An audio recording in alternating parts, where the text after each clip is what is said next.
you're all here on time. So thank you so much for coming.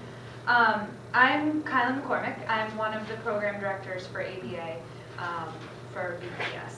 And if we could just quickly, I recognize some faces, but if we could just quickly go around, just introduce yourself briefly, just tell us where your son or daughter goes to school.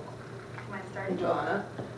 My little daughter Linda is over at the Marathi. Great. And how old? She's 10. 10. Great. Thank you. Dulce Pina.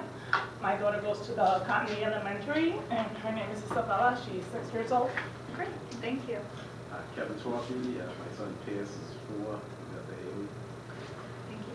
I'm Kelly Coyne. My daughter Mackenzie Coyne is at Lee Academy. She's 6, and we were just diagnosed in the past couple of months. Okay, great. Thank you. Thank you all so much for coming.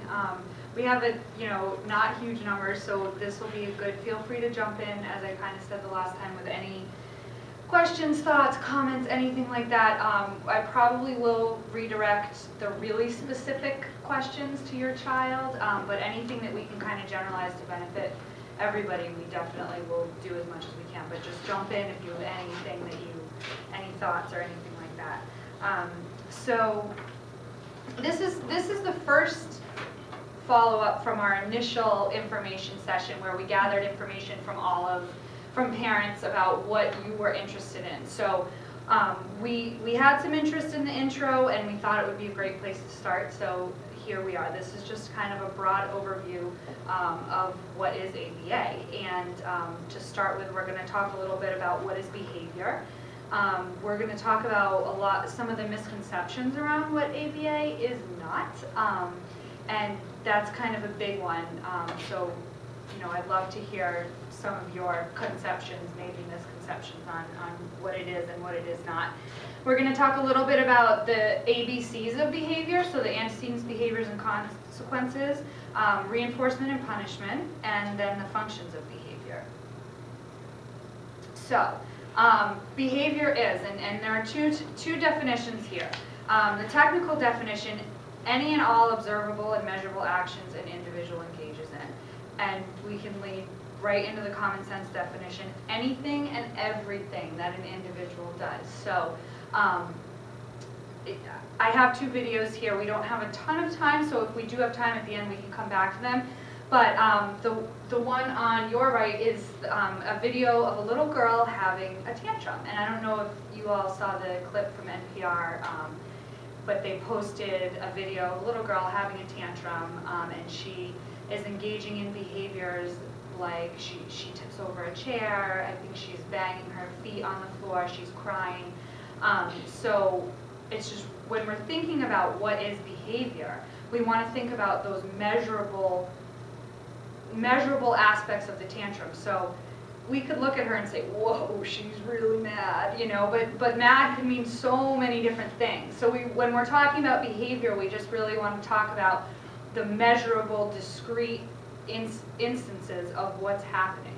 So when you hear tantrum, I just listed some behaviors, but what are some other things that you think of when you hear tantrum? Because your child's tantrum might be completely different from another child's tantrum. But mine is whining. Whining, that's a behavior, measurable behavior. Anything else? Crying. In the morning session, we had somebody say hitting their own head. That's a measurable behavior. Come on in. It's okay. Welcome. Welcome. You can just sign in, and there's slides right there. We just started. We're just talking about what is behavior. So some of the definition for behavior, and tantrum is a behavior that we see a lot when we talk about our students with disabilities, our students without disabilities. But we can think about behaviors for things such as walking down the street, or me standing up here. I'm engaging in a lot of behaviors. I'm moving my hands, I'm speaking, I'm breathing, I have my knee on the chair. Those are all behaviors that are measurable, and if I tell each one of you I have my knee on the chair, I could walk out of the room and you would all know exactly what that means. So it's something very measurable and concrete. So we don't want to say he's angry, because that could mean a million different things. Any questions about that? So here are the ABA is not, here is the ABA is not list. And feel free to jump in if you have anything to add to this piece. ABA is not a theory. It's based upon well-established principles which govern all of our behavior. So it's not something to believe in or not believe in. It's a science. It's well-established, research-based. There's a lot of research on the science, and in terms of sciences, it's a relatively new science. But that being said, it is. I mean, there are decades and decades of research. It's not a single principle or technique. So a lot of times when we hear ABA, we think a cubicle, discrete trial training, sit down, one-on-one. That is a piece of it, but that is not complete. That's not all of ABA. It's not a therapy, and as I just said, it's not mass trial teaching. It can be, but that's not all that it is. And this is another big misconception that we've, just since we've started in our current roles, my department, we've really been trying to really emphasize this. It is not just for children with PDD or autism. I use the principles of ABA with my husband at home. I use them with colleagues and coworkers and everyone in my family. It's a science. It can be applied to anybody, any living organism. Any questions about this or anything else that you've heard that you're just wondering, is it true? Has anybody heard any of these? Yes. One that came up this morning was from a mom whose son was just turned 3, and one of the things that she had been told is that with ABA your child becomes very rigid and rote.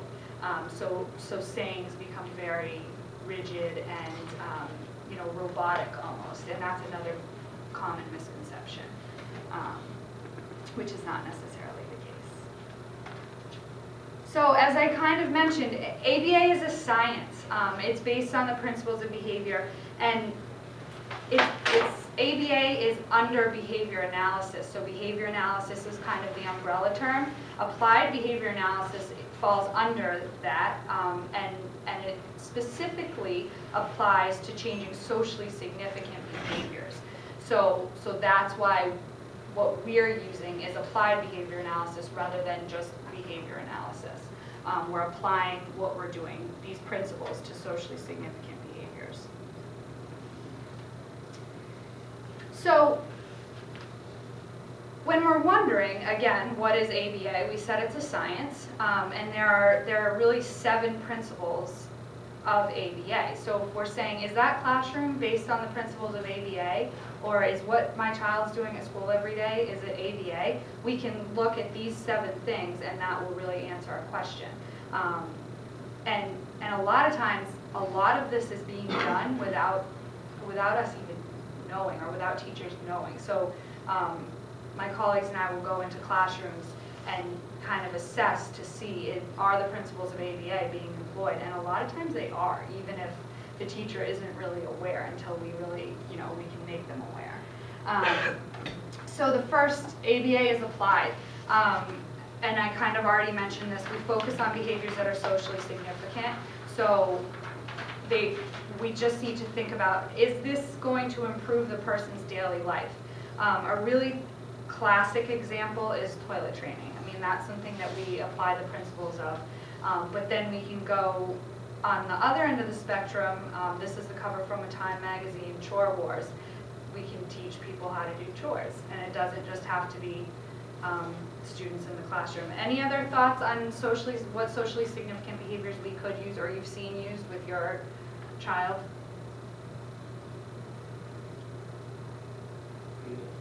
What's that? Feeding some Yeah, utensils. yeah, that's an absolutely socially significant behavior. Feeding, anything else like that, toothbrushing, hair brushing, zipping, buttoning, color ID, number ID, so peer interactions, that's another huge one, and that's very socially significant. What about the kid if it's actually about counting, Yes. spelling alphabet? Yeah, absolutely. Counting, identifying the letters of the alphabet, absolutely. Really anything that's going to improve that person's daily life is, we can classify as a socially significant behavior. Any questions on this piece? No, actually I'm very interested because my kid doctor had mentioned that he needs the ABE program, but when it gets to he's in special education, but they didn't approve the ABE program, and that's why I would like to know all of things. Sure. Even I did ask for another meeting. They will evaluate him again if he will be eligible for ABE program. Right. So I would like to understand everything. If he will not able to get it at school, if he can work on it at home. Right, so yeah, that's great, and I think a really important piece, I don't know the specific case, but something really important to remember is that it's not a discrete delivery of services, so it doesn't necessarily have to be delivered one-on-one. We can apply the principles, one classroom teacher can apply the principles to a classroom of 30 students, and a lot of times we see that when we go into schools, that the principles are being already employed. It can be one-on-one, absolutely, but that's not necessarily the only methodology for service delivery. So the second principle, behaviors must be measurable, and this is kind of what we opened up with. We were just talking about when we think of a tantrum, that could mean a million different things. So we really have to make sure that we're really explicitly defining and objectively defining the actual behaviors that we're talking about. And then the second piece of this is that we really need to think about, make sure that we're changing the client's behavior or the student's behavior. So it's not necessarily we need to make sure that we're measuring that it's the student's behavior that's changing and not the teacher's behavior or the teacher's reaction to the student, which might be a piece of the whole behavior plan. But we want to make sure that we're actually tracking the student's behavior. And one way that we sometimes have to tweak this, sometimes we'll be measuring prompting as opposed to the student's actual behavior. So if that's what we're doing, we just have to make sure that we're being really consistent with the prompt so that it's actually the student's behavior and not the teacher's behavior. Any questions about that piece? So the third principle, ABA, is analytics. So data. Data is absolutely huge with ABA. We need to collect data so that we can establish relationships between behavior and behavior change tactics. If we don't have data, we don't know that what we're doing is actually causing the behavior change. It could be any number of things. And this is just a picture of the Car Talk guys, again from NPR, and they collect data constantly. They get a phone call and there's a problem with somebody's car, and they get the caller to talk through the problem. They collect data on when is this happening, what do you notice, and that's related to a car, but they're collecting data in order to determine what's the cause, so that we do the exact same thing with our behaviors. ABA is conceptually systematic, so behavior interventions are research-based. We don't make this stuff up. We always refer to what's been done before we try something brand new. We look at the research, we look at other cases that we're on, we talk to people and see what's been done before. And this, again, I can show this at the end if we have time, but this is just a video of the very basic principles of behavior, just basic principles of reinforcement, teaching pigeons to play ping pong, actually. So, it's just showing that we are applying these basic, old principles of behavior, and it's all research-based. ABA is technological, and this is different. Documenting what we're doing is a little bit different from data collection. So that though the data collection is still documenting, this refers more to documenting your procedures. So making sure that everything is listed out. What do we do next? Like an if-then. If the student does this, what do we do next? What are antecedent modifications? What are the precursor behaviors? it's really, we just really want to make sure that we're being very, hello, welcome. We just want to make sure that we're being really thorough about exactly what we're doing, so that if a substitute teacher comes in the classroom, you can hand them a piece of paper and say, here's the behavior plan for this behavior. This is what you need to do. So that's another big piece of ABA. Any questions on that? ABA is effective, and we all know this. It works. It really does, and again, because it is research-based. It's okay. So, and another piece to remember is that it's not only effective with children with autism, but with any living organism. Like I gave the example of the pigeons. It does not just apply to kids with autism. This is a book by Patrick Fryman. It's F-R-I-M-A-N. It's called Adolescents and Other Temporary Mental Disorders. He takes the principles of ABA and applies them to real, anything you can think of. He's phenomenal. He is very entertaining, and he just does a great job explaining the principles and how they can be applied. What's that name of it? His last name is Fryman, F-R-I-M-A-N. And his first name is Patrick. Does anybody have an adolescent, or is everybody a younger? Yes. I have So 3. check out this book. It's great. It's entertaining, and I haven't looked at it to deal with an adolescent, but I've heard it's pretty informative, and he's great.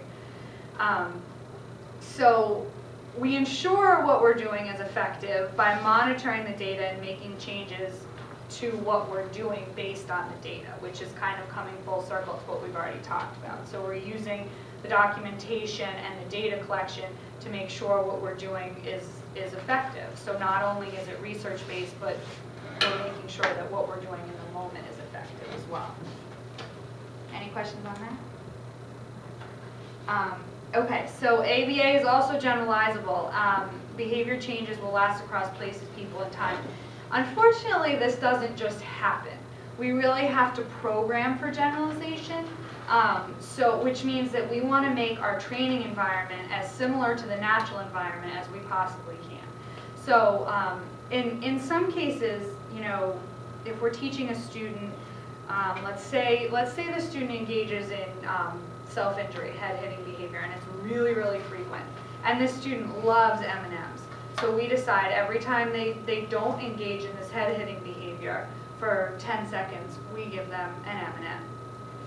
So we're giving M&Ms every 10 seconds, which causes a decrease in the behavior, but that is not realistic at all. Like, we don't want, nobody goes through life receiving an M&M every 10 seconds. So we need to fade that procedure and really make sure that we're thinking about, what does real life look like? What is it going to look like in the student's real environment, in the classroom, in the school, in the community? They're probably getting praise. They're getting appropriate social interaction for not engaging in that behavior. They're getting social reinforcement from their peers and adults. So, that's really where we want to make sure we're heading. And when we're talking about programming, we have to keep the ultimate goal in mind when we're thinking about what we're going to implement.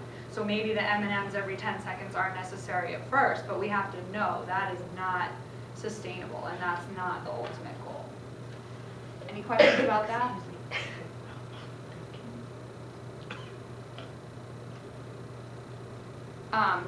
So that kind of concludes the principles of ABA. So again, just what we're talking about when we say what is ABA. Those are the 7 things that we really want to look for thinking about what does an ABA classroom look like, or is my child receiving ABA? Those are the 7 kind of bullets. Any questions or thoughts on that? As you explain it, I think that what he's receiving now is like receiving the program, even like with his IEP now. Right. Because I was fighting to get him in this program, and Right. I'm still waiting for the result, and they would Right. like to work it with this, but it seems we are working it at home and the Right. same thing at school. Right, and that's something we're hi, come on in.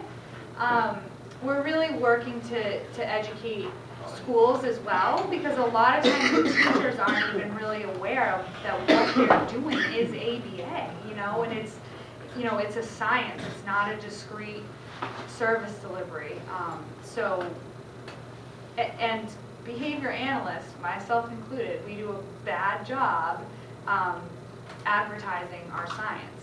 You know, a lot of times it is perceived as a discrete service, but it's really, it's a science. Oh, you got and yes. I'm sorry, because I was late. You may have already covered this. No, no worries. But I have a question about what is the criteria for your child to receive ABA? Because I know initially when my child was diagnosed, there were some questions about whether he would or would not need it, and that some type of testing that needs to be done. Did you cover that already? No, I didn't. I can cover that a little bit, but we can also talk afterwards if you have specific questions about your child and evaluations. But basically, so like I said, we're promoting ABA all day. It's a science. It's effective.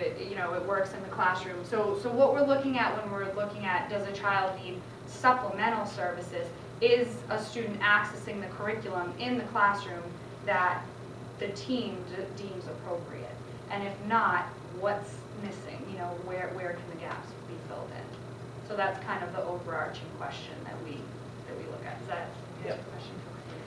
Can you have the information? Oh, I'm sorry. Absolutely. Okay. Does everybody else have? Thank you. Yes. Okay, so, all right. So once we kind of look at the principles of ABA, what it really all comes back to is behavior. And as we kind of said at the beginning, behavior can be anything that we do, anything that's measurable. So we want to think about the ABCs of behavior, and when we're talking about learned behaviors, we always follow a basic formula. There's always an antecedent, there's always a behavior, which is what our focus is, and there's always a consequence. Hi, how are you? Sorry. It's okay, come on in. And so we do what we do because of what happens immediately after the behavior. So, and we call that the consequence. A lot of times when we hear the word consequence, we think that's a negative thing or that's a punishment, but that's not the case. Consequence, when we're talking about behavior, is it can be positive or it can be negative. It can cause an increase in the future occurrence of the behavior, or it can cause a decrease in the future occurrence of the behavior. So yeah, those are kind of the ABCs. So we always want to break it into those three parts, and when we're attempting to either decrease or increase the behavior, we really want to analyze those three things. What's happening before, because sometimes that does have a pretty big effect on the behavior. We want to make sure that the behavior is measurable and objectively defined, and then we want to think about what's happening immediately after, and those three pieces are what's causing the behavior. Any questions about that? Can you repeat that one more time? Sure. Yeah. So Is that what when you a were- behavior happens, either good or bad, Yep. we want to look at three pieces previous? Well, you want to look at After? what happens before the behavior. What is the behavior? So we're defining the actual behavior that we're measuring. So again, it's not just angry or sad, it's crying and head banging, say. And then we want to look at what happens immediately after the behavior, which on this chart we're calling the consequence. That Yep, What's thank the you. last statement? Behavior is occurring because they have reliably produced reinforcing, like my daughter's thing is this. okay? So is she doing that because she's getting something from it? Yeah. So See, we're I think she's using it as a soother when she's nervous. Yeah, so that's a really good question. Yeah. See, And I'm actually, Okay. yeah, All we're right. gonna get into that. We're gonna Yeah, talk all about right. the functions of behavior, and I'll touch back on that when we Okay, get there. yeah. That's perfect. So exactly what you're saying is that that behavior is Yeah. producing something reinforcing for Yeah, your yeah. daughter. So, and there are 4 different Oh, I categories see, that okay, can good, fit yeah, into. this would be interesting. Perfect. Okay. Any other questions on this piece? Okay, so one of the consequences that I kind of mentioned is reinforcement. That's one thing that can happen after the behavior. And one of the big pieces to think about is that a consequence is only reinforcing if it produces an increase in the future occurrence of the behavior. And this is so, so, so key, because a lot of times, we think every kid likes chocolate. I'm going to give them chocolate after they do this thing I really want them to do. But we find out they are not doing what we want them to do when we give them chocolate. So chocolate probably isn't reinforcing. A lot of times we're also inadvertently reinforcing behaviors that we don't necessarily want to see. A big example of this is, or a classic example I should say, is if you have a child in the grocery store, the child's crying, they want candy or a cookie, and you give them the candy and they stop crying and it's peace and quiet and you can finish your shopping. But the next time you go to the store and the child starts crying again, that's probably because that behavior was reinforced the last time you were there. So in the moment, it'll stop the behavior, but then the next time you go back, you have a bigger problem. And this is a picture of my dog, and he has really kind of shaped our behavior. And this is a classic example of inadvertently reinforcing behaviors that we don't want to see. He will scratch the window when we're driving in the car, and we'll roll down the window. So every time he scratches, we roll down the window, and it's 10 degrees outside, and we're freezing cold, and he has absolutely shaped our behavior, and we are reinforcing him for something it's cute, but we freeze because we're reinforcing him for doing that. So sometimes we may think we're not reinforcing a behavior, but we really are inadvertently. And it's also really important to remember that reinforcers may be different for different individuals. I've been on a couple of cases where typically we think praise is reinforcing. So just a basic, nice job, good work. I've been on a couple of cases where these students just absolutely hate praise. So it actually causes a decrease in the behavior. So then we really have to think about, what we consider that to be a reinforcer, but it is absolutely not. So we have to think about really highly individualizing what we're using as reinforcement. Does anybody have any examples of anything like that, where you don't really, or you think something's reinforcing and it's not necessarily, or the opposite? Yeah. We've been recently potty training our son, and he gets a couple M&Ms when he goes, and so we've had a few, false alarms. Right. I'll do some time, then I'll get up and play some candy. Right. So maybe you're maybe you're reinforcing the sitting on the potty, and saying that you go to the bathroom, right? Yeah. Yeah. No, that's a great example. Any others? Yeah. Actually, I as a daughter have like 2 kids. Mm-hmm. The first one was like with some temper tantrum and negative behavior, like not listening, not following direction. So I did, participate in parent meeting like this. Right. And we did, study the Incredible Years book. And he may talk the same way how to get prizes for the kids. And actually it works for me with first time with stickers. Mm-hmm. And after a while, it seems it's not working anymore. So I try another time with as he wants to buy toys anytime. So I try to prize him with some pennies or some money. Yeah. So anytime I prize him with something and they see that it's become for him not working, I try another thing that gets his attention most. Mm-hmm. But that's a perfect example of what we call satiation. So a lot of times if we're using the same reinforcer over and over and over again, children might, or people in general, might get sick of it. They just don't want anymore. So we really have to think about rotating and really continually assessing what we're using as reinforcers. And something else to think about when we're thinking about things like pennies or stickers or any other kind of token, that it's not actually the token. The token is reinforcing because it's paired with something. So it's paired with praise. You were probably giving the sticker and saying, oh, great job, you know, and that's why that's reinforcing. And then there's also something, usually with a token system like that, that we trade in for at the end. So that's really the big thing. That's really the big reinforcer. Yeah, we just got that token system and I'm totally confused. So Yeah. I'm not supposed to say when I give it the token? You absolutely are. Okay. So you want, like, when you're using I have to wait for the token, list to go to the treasure chest or the, whatever the. right, Okay. so in order to teach, like, a token in itself is not necessarily reinforcing to anybody because it has no meaning. Yeah. That would be like, you know, telling somebody to use money who has no concept of what money can do.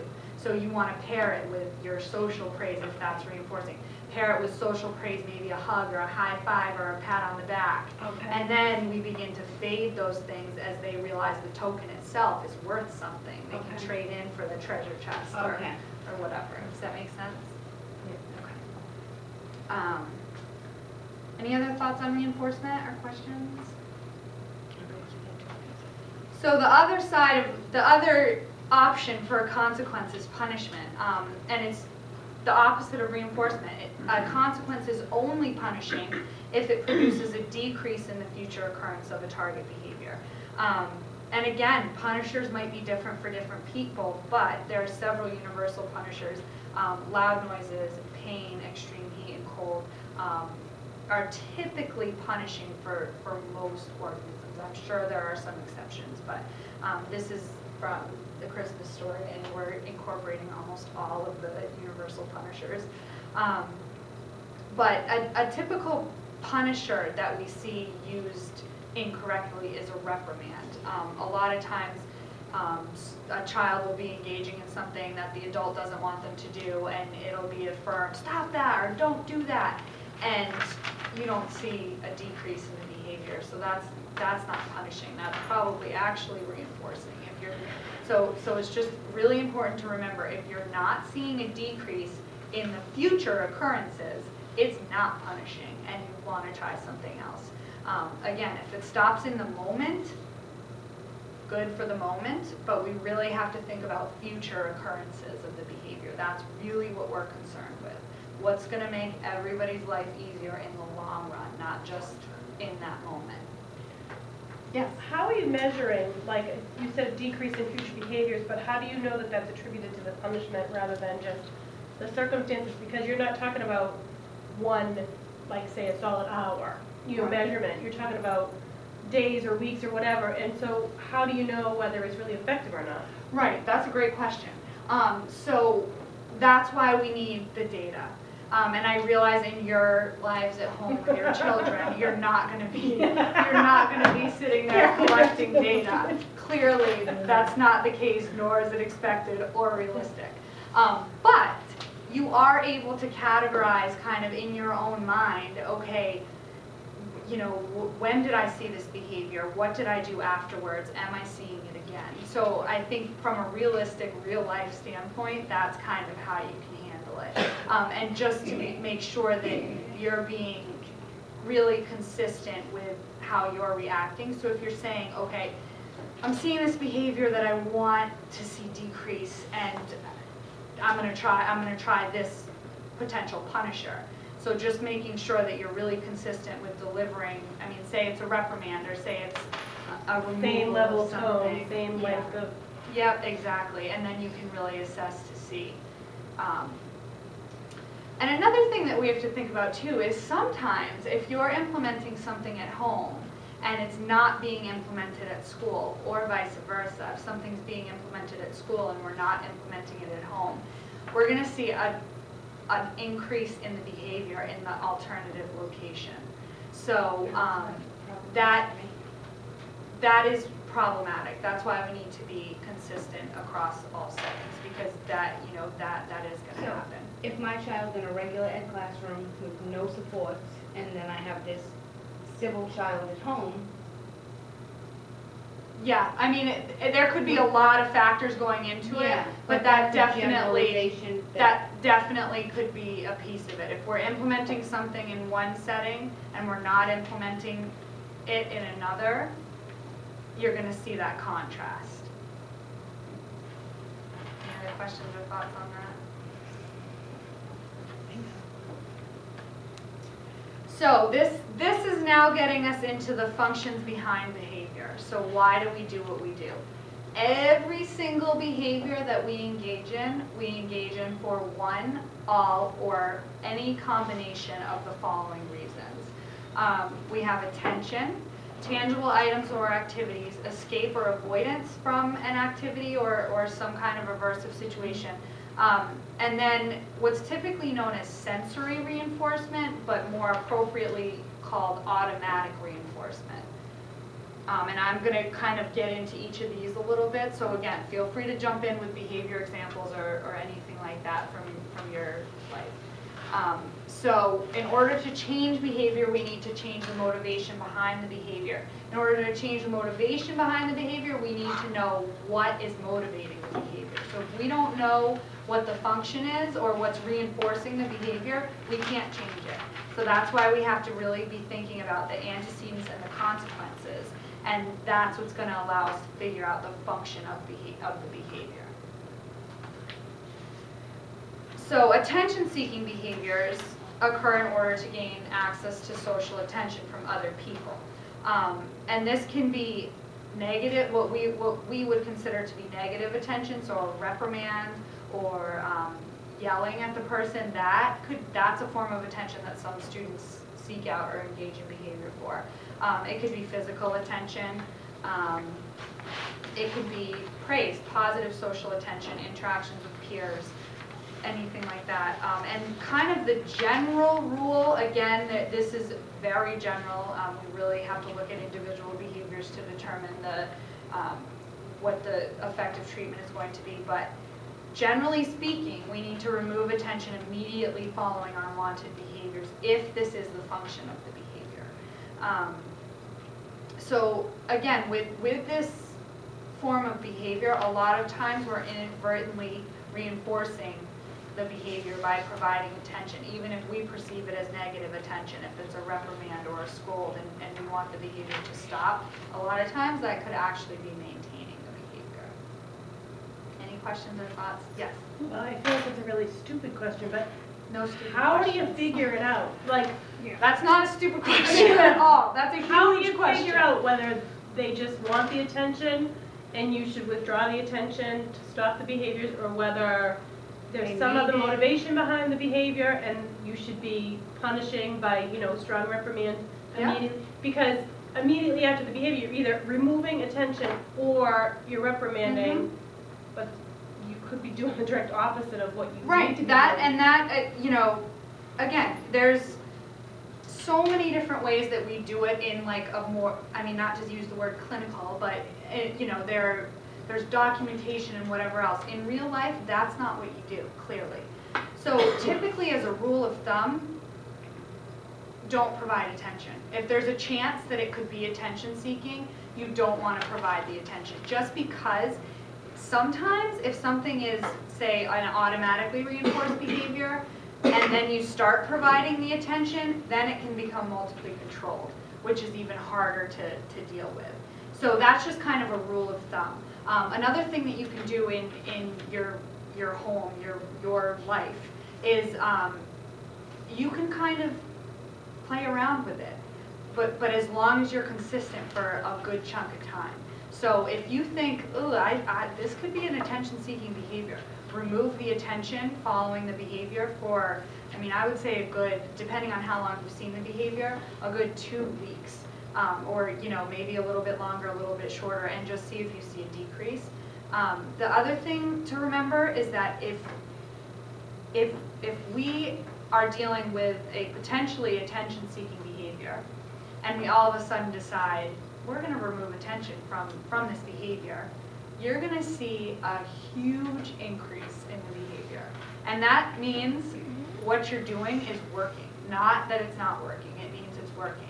And that's called an extinction burst. So the student is doing more of what they were doing before to try to get you to react to it. And that really is showing you that what you're doing is working. So it gets worse before it gets better. It gets worse before it gets better. Any tips on how to handle that with siblings, twins? Yeah, I mean, I think a lot of times you have to do a lot of coaching of everybody involved, and also maybe strategically planning when you're going to start implementing. So making sure you have a second or a third set of hands around if it's a really, behavior that you can't deal with by yourself and you know there's going to be an increase. The other thing is if you're removing attention and you say, okay, we're doing it today, this is it, we're not going to provide attention. Attention can't be provided for that behavior at any point. It's like taking away the binky. Yeah. Then. Right, yeah. So if attention's being provided for the behavior by a spouse or a sibling or maybe at school, or a friend of yours, somebody who's at the house a lot, it's going to be much, much harder for that behavior to go away. So you really have to make sure everybody is on board with these, if you're removing the reinforcer from the behavior. Does that make sense? It does. My concern is the other twin witnessing the sibling freaking out, going after mom, punching, kicking, I'm just. No, absolutely. How do you do that? How do you put that into your life? Would your other twin be able to? She gets it. Okay. She's 6, but they're 6 years old. But, right. They're young, and okay, so she's gonna see her sister freaking out because mom's not gonna pay any attention. Right. Is that? What do you do in that sense? Like, oh, it'll be okay. Don't worry about it. Right. I mean, I think maybe. Yeah, I mean, it is hard. Yeah, I mean, and there are other ways. Don't know what to do. There are definitely other ways. Like, you don't just have to remove the attention altogether at once. That's kind of the extreme. I think a lot of it is I think, from her being a child that she is maybe some of that. Yeah. Right. And the other piece, which I'll touch on later too, is that if we're removing attention for one target behavior, we have to provide it for something else. So we can't just completely be, it's the last slide I think, but it's called the fair pair rule. If we're removing attention for a specific behavior, we have to either teach a replacement if there isn't one already in the student's repertoire, or we have to choose something that the student already does and provide that same reinforcement for that alternative behavior. Yes? So could you give an example, for example, of a child who's throwing a tantrum at a supermarket? Sure. And you decide you're not gonna engage in acknowledging they're having that tantrum. What would you replace it with? Sure. So, and this I think would take many steps to get to this point, but one thing that you can do is teach the child to appropriately ask. So, regardless of, let's pretend like they're screaming over an apple, and it's okay for them to have an apple because it's, say you go to the grocery store, it's snack time. Again, a lot of what ifs, but just for the sake of an example. So instead of the screaming and crying, the function of this behavior is a tangible item, which is next or the third one on here. So they want that apple. So we teach them to say, Mom, can I have an apple, please? Or hand you a picture of an apple. And then, yeah, you can have the apple. So there's the replacement behavior that you're teaching. Again, I think there are a lot of what ifs that go into that scenario. No, because even that, what I used to do with my daughter is she used to throw tantrums, and I'm like, use words. And I kept, saying use words. Now she's using words, but I still don't want her, Exactly, you don't want her, exactly. So it's like, now what? Right. And if we're using that example, and if it's that she wants the tangible item when you get into the store, maybe she goes into the store with something before, or she walks in carrying food item, or if she's successful in the store, she gets it immediately when she comes out of the store. So, you know, just certain things like So you different still have things to like train that. an item. Yeah, yeah, and if it's, and again, if it's, well, let's see if that one's next. Yeah, so if it's a tangible item, it's okay. So these are behaviors that occur in order to gain access to some toy, object, food item, anything, maybe an activity, recess time, anything like that. So as a general rule, we want to withhold the item following the behavior and provide it following appropriate behaviors. So then we're teaching the behaviors. Taking that to the next level, clearly we're not going to be providing what the child wants whenever they want it every time they ask. I mean, that's not life, again. So, sorry, one second. So we just, that's kind of the general rule, but then we really need to think about, then we teach when is it appropriate, we teach wait time, we teach, you know, things like that. Yes? Yeah, as you said, if we, anytime the kid cry for something, or it was my, as I told you, I have 2 kids. Yes. First one I have no knowledge before. Anytime we get to the stores, like the daughter said, he wanna cry, want a toy. Now there is no more room for toys in his room. Right. But with another, with second kid, and as I was, you know, like, getting some meeting and having information like you did now, I start to do like what you said. I can't give him, provide him toy anytime he go. I can start talking to him.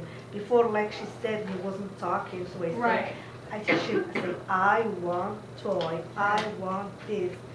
Even start crying sometimes. I provide him 1 or 2 times.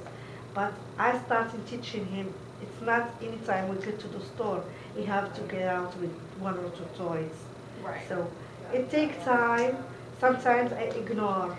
I say, it's okay, you have enough, we're not buying anything. Starting his temper tantrum, ignoring for 1 or 2 times, and he give it.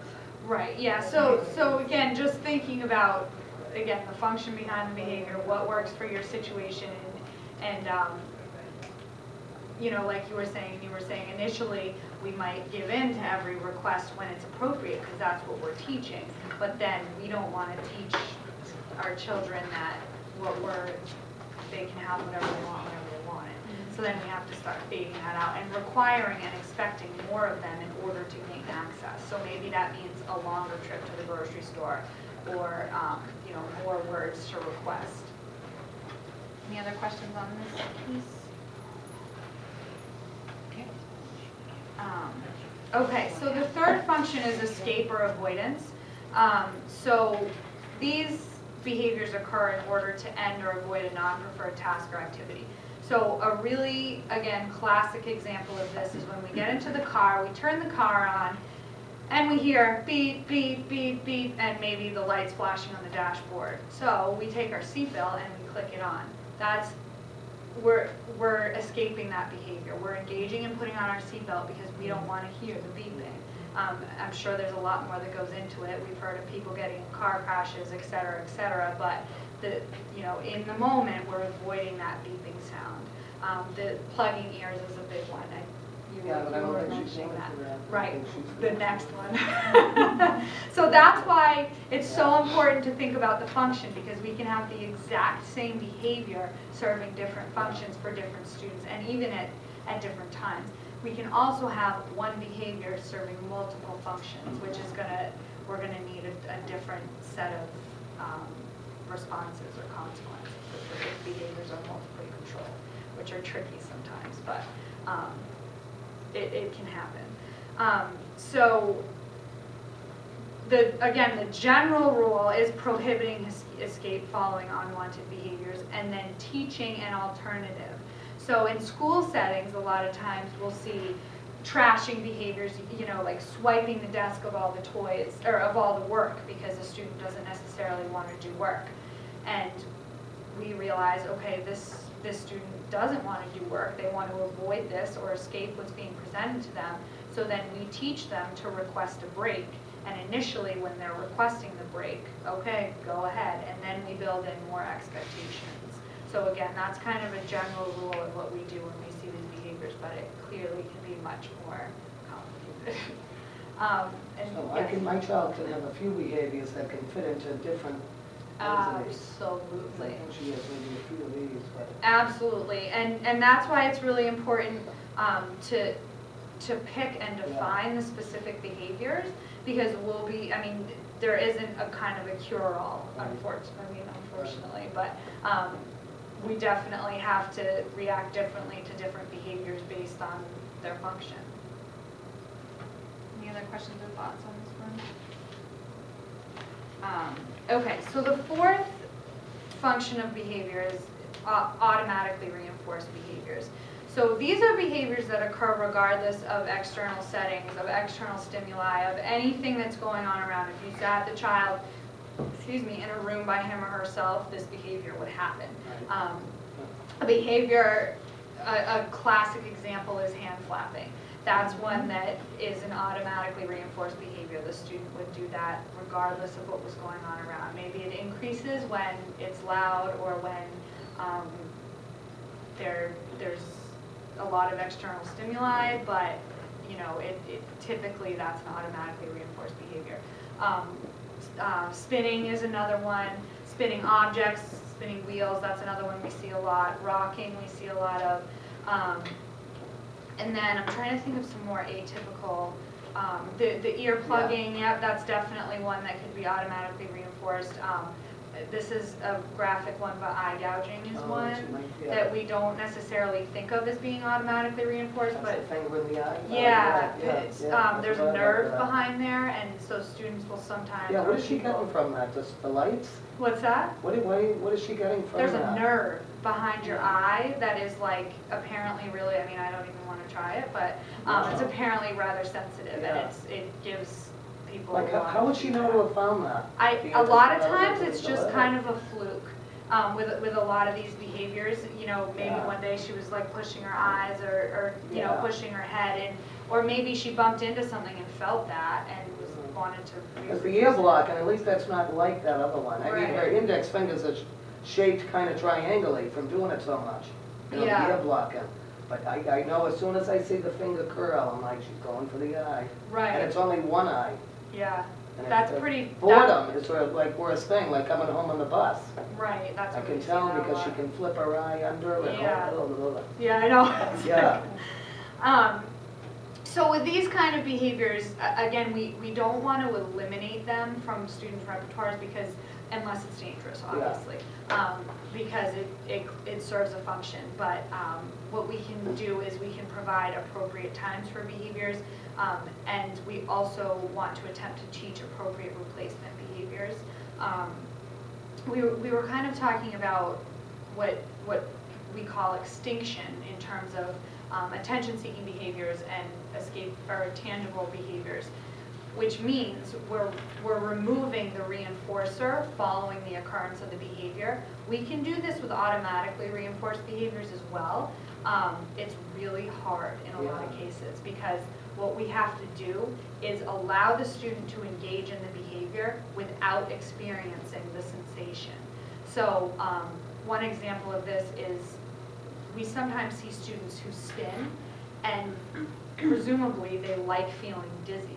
So in order to place this behavior on what we call extinction, we would have to allow the student to spin and somehow prohibit them from feeling dizzy, which is clearly impossible. But we could, well, maybe it's not impossible, but I have no idea how you would do that. But the important piece is that they have to be allowed to engage in the behavior without experiencing the sensation. So that's really difficult with this kind of behavior. These behaviors are the hardest to decrease because it's hard to compete with what a person can do to him or herself. And it's typically very, very, very reinforcement. It's hard to find things that are external that can even begin to compete with that level of reinforcement. So, like for the ear blocking, so for, like I thought ABA, a therapist would come in and do ABA for an hour and that would be the ABA, but that's not really it. It should be all day, like if it's this type, Right, Right? yeah, especially with a behavior like, I was off on that whole thing. yeah, It's like especially with a baby. behavior like that. Yeah.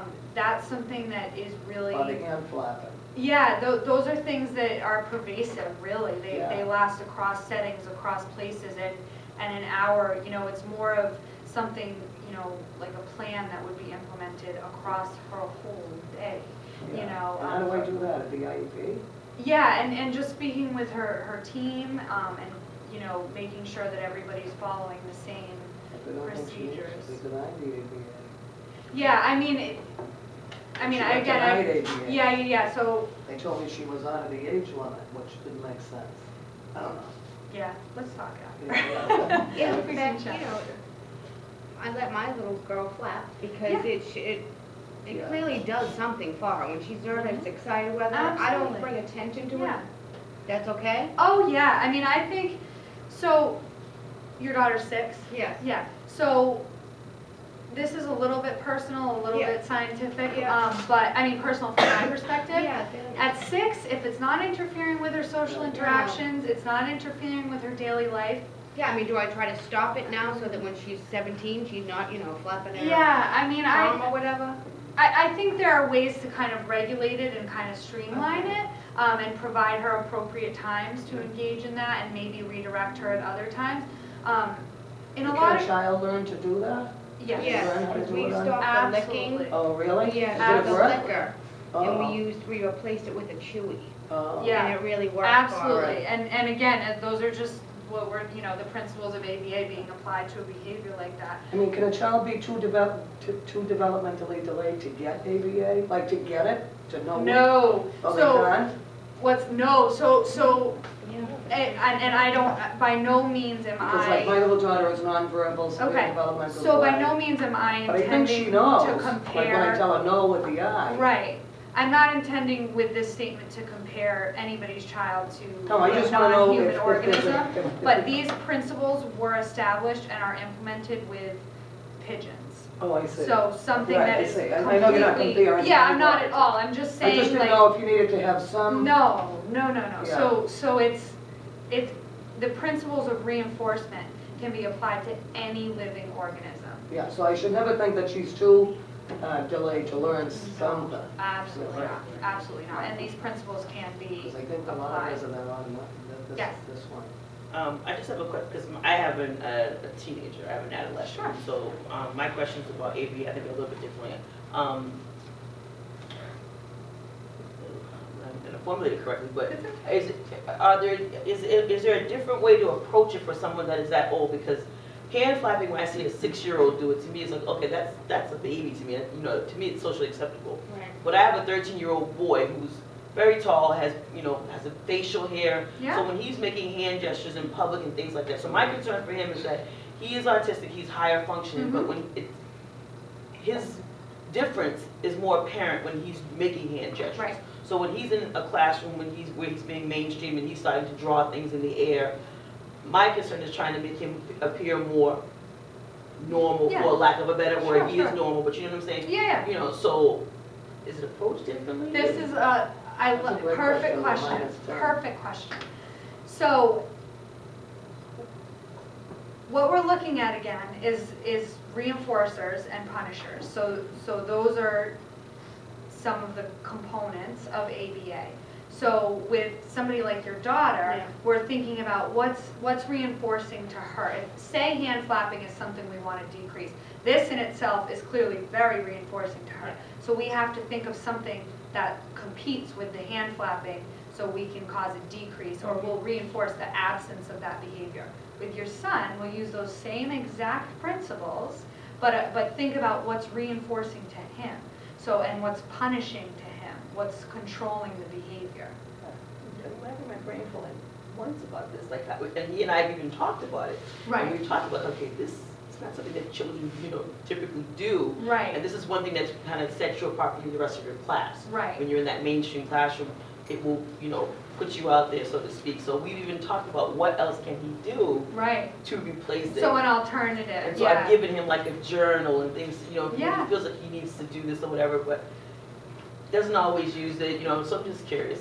I would think that she even knows sometimes that she's doing it. Maybe he doesn't even know because she'll be sitting there. He doesn't. Yeah, and they don't. I'll give It's him a look almost when as if he's they home. don't know. Right. When he's Too, home, same I'll give him a thing. look and he goes, you know, Yeah. so he knows. And- But at school, I don't know if they're telling him because Right. the children in his other classroom are far more, the autism is far more pervasive, it's more obvious. So I don't know if people are saying, you know, don't do that, you know, Right. or, you know, but at home, clearly when he gets there, if I give the look, he knows, you know. And that's, if the look is both of you are giving perfect examples of automatically reinforced behavior, something that the student does not know that they're engaging in, and they would engage in regardless of what's going on around them. So just to kind of come full circle, that, you know, we're using the same exact principles, but it might just look a little bit different. Does that make sense? So by not stopping her, you know, she's not gonna be 13, because it's almost as if they don't even know. Absolutely. sometimes. Okay. so That's you an just bring automatically attention to reinforced it and say, behavior. okay, none of that today. Yeah, and like kind of build parameters. Like maybe you can do that in your class, in your bedroom, but when Yeah. you're with mom and dad, you know, no, you know. So just kind of building those parameters and providing her with an alternative. So when you're with, you know, when you're with your sister and when you're with mom, you know, maybe you go like this. I had a student on my caseload who was engaging in flapping behavior, and he was between 8 and 12 in a full inclusion class, and at that point it was really socially inappropriate for him to be doing that. His peers were picking up on it. It was just kind of odd.